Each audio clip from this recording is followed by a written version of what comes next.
Today's video is going to be on the yellow trap stickies that I implemented into my garden. I guess it's been like maybe a month and a couple days. I told you guys that I would do an update on, you know, how things were looking. I did get a little frustrated with my garden because I feel like I'm experiencing a little bit more pests, and my tomatoes are, yeah, the only one that's doing okay is that one, but I feel like I would like to see more tomatoes on it.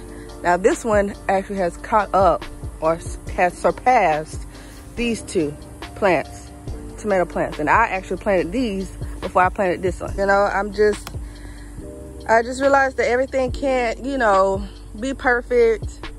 I experienced a hornworm on my candy cane bell pepper. I was wondering, like, what happened to my leaves? And one day I came out and saw this huge hornworm on my plant. I thought it was maybe just, you know, too much fertilizer and the heat, plus the heat, and the leaves were falling. But I was like, I don't see any leaves falling. So yeah, that hornworm ate my candy cane bell pepper. So first time gardeners, you know, you can experience the hornworms on your tomatoes. I've found one on my tomatoes, but they can also eat your, well, this particular plant. Now, because I have never experienced the hornworm on my other bell pepper.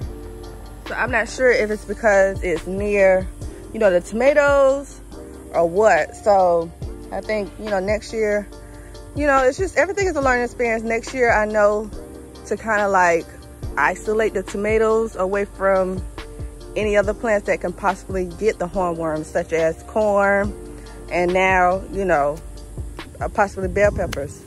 So, but yeah, so I just wanted to let you guys know about that. But yeah, my garden has taken a toll on this heat. Now the okra loves the heat. So I need to go ahead and harvest that okra. But yeah, and I'm getting more on here. Now I did experience, like when it was about this tall, I still had some okra flowers on it, but they fell. So I'm not sure if that was because it was just too compacted together. So now, now that the plant is getting taller, I'm getting more flowers on here so that I can get more okra. And plus too, we got some rain. Let me show you these yellow sticky traps. Okay, so I have my, like I said, my gloves, because it has flies on here. And I realized that, and now I'm gonna have to put like the yellow sticky traps on here so that I can give you guys a close-up of what insects, you know, are attracted to these yellow sticky traps. What I'm gonna do, I'm gonna show you how I positioned the yellow sticky traps in my garden, and, you know, give you advice as to, you know, how I think, well, what's the best positions to put, you know, the yellow sticky traps. I had this one in here for my lettuce, and I think that was still okay because, you know, my lettuce only got a certain, you know, certain height. But you know, you don't want to put them on ground level because they can get the backsplash of the soil. So that was my mistake that I made with that. I'm going to show you some other examples. So yeah, so another example are the ones down here. Now it did get some flies on it, but it's a lot of backsplash of soil. So, you know, that's not going to do what I need it to do. It's not going to serve a purpose because even though they're still sticky, but you want the flies to, you know, fill up your yellow sticky traps, not soil. So that's taking away from, you know, this still being sticky for, you know, the insects. So what I'm going to do is just remove these. So I'm going to remove these from the garden. Like I said, they're still sticky, but, you know, next time I know not to put them at soil level. Or if I do, you know, try to get like a flower, what are they called? I forgot what they're called, but yeah, maybe the flower sticks. I don't know what they're called, but they're like metal sticks that you can hang, like hook, and they have a hook. So I may get some of those to put into my garden, like maybe around the perimeter, like 1, 2, 3, 4, and then, you know, maybe put some in between so that, you know, it's not near anything, but it will still, you know, attract those pests, those harmful pests in my garden. Because yeah, it's no use in, you know, putting them down at soil level, because that soil will backsplash onto the yellow stickies. Y'all, it's hot.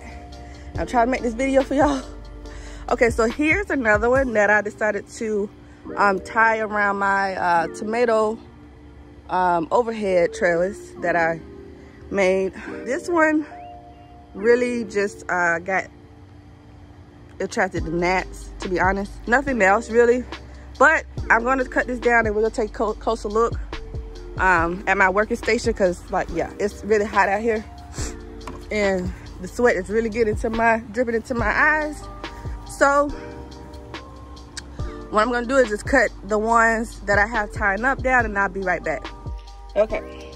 Let me do this.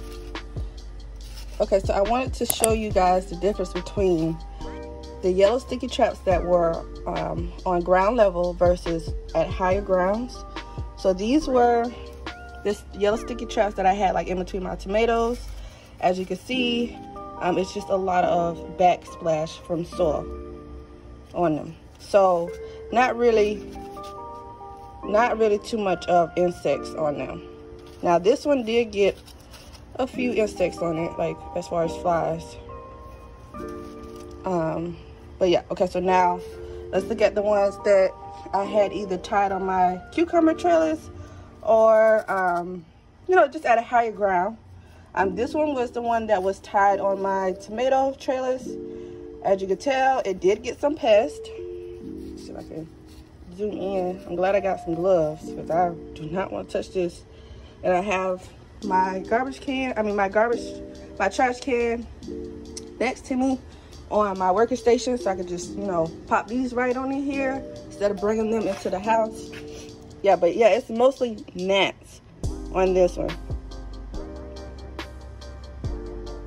This, like I said, at higher ground on both sides, as you can see, it really got a lot of the flies that I experienced on my collard greens, and it also got some moths. I don't know if you can tell, I don't want to get too close, but as you can see, this moth right here, right there, that's a moth right there.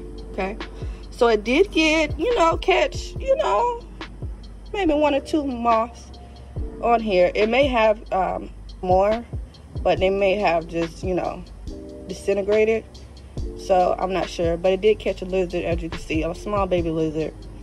But yeah, for the most part, I feel like I will continue to implement these into my garden. Yeah, more flies.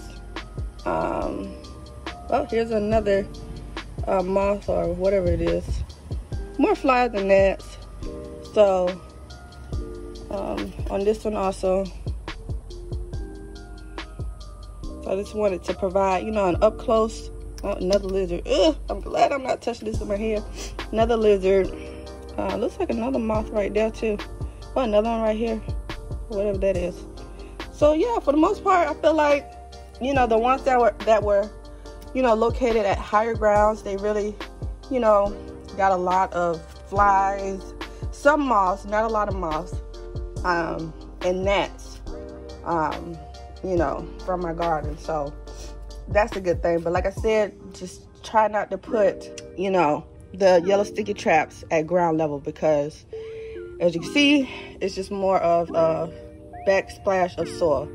So as opposed to, you know, this is not soil, these are all pests on here.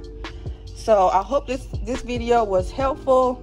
I probably won't be doing like a 2-month update, because I'm removing these from the garden, and I'll probably order some more and just try to, you know, get better at, you know, figuring out how I want to position these into my garden so that, you know, I can really get, you know, more pests out of my garden instead of, you know, wasting 4 of the yellow sticky traps at ground level. So, but yeah, if you guys were wondering if you should purchase these, I would recommend them as another source of just trying to prevent, you know, pests like this. It's not going to prevent, you know, pests from coming into your garden 100%.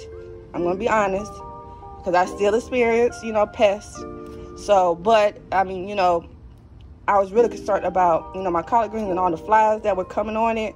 So that really eliminated that problem. But as far as like the moths, which, you know, most of us experience as far as like laying those eggs and, you know, getting those either cabbage lopers or pickle worms or what else? Hornworms. Yeah, I don't see too many moths on these. So that's the only downfall about that. So I will have to do a little bit more research as far as figuring out how I can, you know, prevent moths from, you know, coming into my garden, so I can help prevent that and, you know, try to limit my spraying use of pesticides. So, but yeah, so I hope you guys enjoyed this video. Like I said, I promised that I would give you guys, you know, an update on the yellow sticky traps. So, but yeah, like I said, if you are interested, you were like on the fence of whether you should get them. I mean, I feel like the ones that I got are a good price.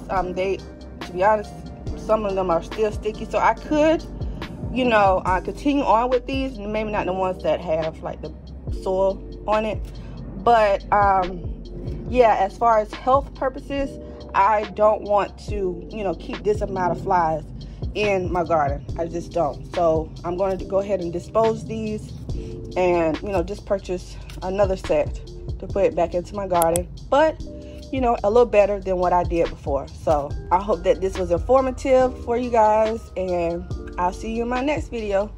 As always, happy gardening. Peace.